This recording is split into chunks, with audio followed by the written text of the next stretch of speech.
Hi, I'm back again to tell you about an important Protestant denomination in American history. This denomination, however, might not be what today's Christians expect.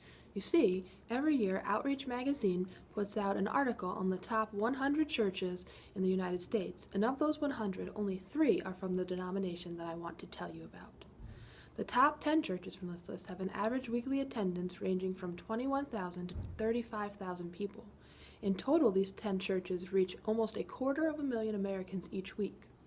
These churches reflect the trends in the church today. Most of them are non-denominational. America's Christian heritage, however, was not one of non-denominational churches, but instead strong denominations working to reach the American people. One of these important denominations, although it is not represented in the top 10 churches in America, is the Methodists. Methodism stressed high standards of righteousness, and this piety helped to transform the American landscape. Methodism began as an evangelical revitalization movement in England, but spread to the American colonies in the mid-17th century. It made its biggest impact among the poor and socially marginalized classes in America, and by 1830 the Methodist Episcopal Church had become the largest religious denomination in the United States. It had such a large impact on America during that time that some historians have given the 19th century the nickname of America's Methodist Century. Methodism was founded by John Wesley, who sought to reform the Church of England from within.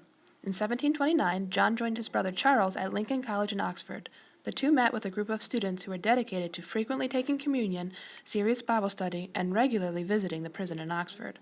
John Wesley came to lead this group, which was called the Methodists because of their methodical devotion and study. In 1735, both John and Charles traveled to Georgia as missionaries, but their trip was unsuccessful, and the brothers began to doubt the genuineness of their faith. Back in England, they were impressed by the Moravians, and on May 24, 1738, John experienced a religious conversion in which he felt for the first time that Christ had died for his sins and saved him from death. John, who was later joined by George Whitefield, began a Methodist revival in England that focused on the assurance of personal salvation and the work of the Holy Spirit in individual lives.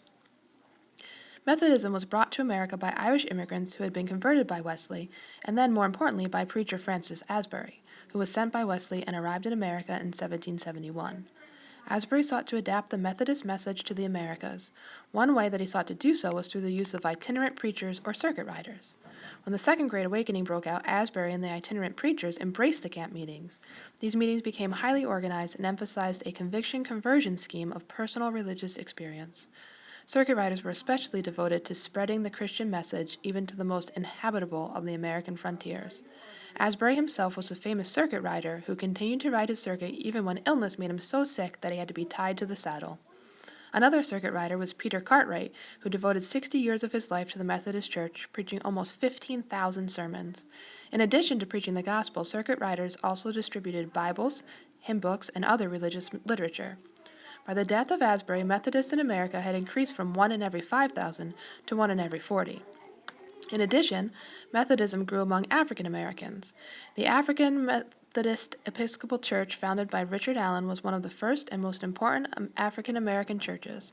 Allen believed that the plain and simple gospel, as it was represented by the Methodists, was the best for African Americans.